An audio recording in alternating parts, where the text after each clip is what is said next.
One rainy afternoon, Arthur, an elderly janitor, knocked timidly on the CEO's glass door.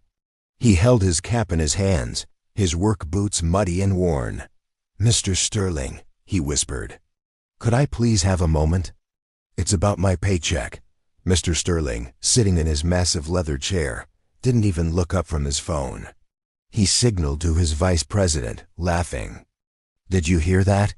The help is speaking." Arthur stepped forward, his voice shaking.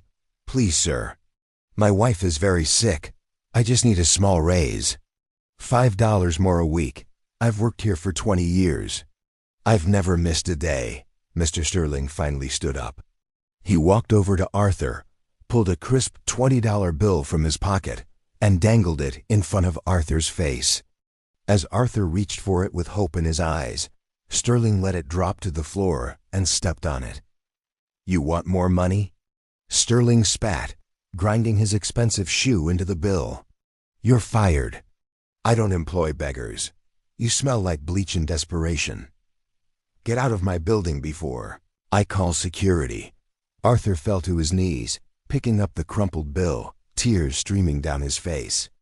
"You will regret this," Arthur whispered, his voice trembling with a mix of sorrow and rage. "I doubt it," Sterling scoffed, turning his back. "You're a nobody. You always will be." 7 years passed. Mr. Sterling stood nervously in the lobby of a massive skyscraper. His company had gone bankrupt due to fraud, and he was there to beg the city's biggest tech investor for a bailout to save his reputation. He adjusted his cheap, ill-fitting suit, all he had left after the lawsuits. A sleek black Rolls-Royce pulled up to the curb. A man in an immaculate navy blue suit stepped out, surrounded by bodyguards and flashing cameras. Sterling rushed forward, desperate. "Sir, Mr. CEO, please, I need just 5 minutes of your time. I have a proposition." The man stopped, removed his sunglasses, and turned around. It was Arthur. But he didn't look frail anymore. He looked powerful. Sterling's face went pale, his jaw dropping. "Arthur? The janitor? You're the investor?" "It can't be," Sterling stammered, backing away. "You were scrubbing my toilets." Arthur smiled coldly. "And you were stepping on me. I used that anger. I started a cleaning franchise. Now I own the building you used to work in." Sterling forced a fake, trembling smile. "Arthur, old friend. Surely we can let bygones be bygones. I just need a chance. A consultant role? Anything." Arthur signaled the security guards.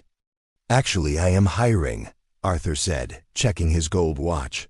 "The toilets on the 40th floor are backed up. Here's a mop." He tossed a $20 bill at Sterling's feet. "Start there." Arthur walked into the elevator, leaving Sterling standing alone in the lobby, humiliated. "Be careful who you step on while you're climbing up, because you might meet them on your way down. Comment karma if you agree."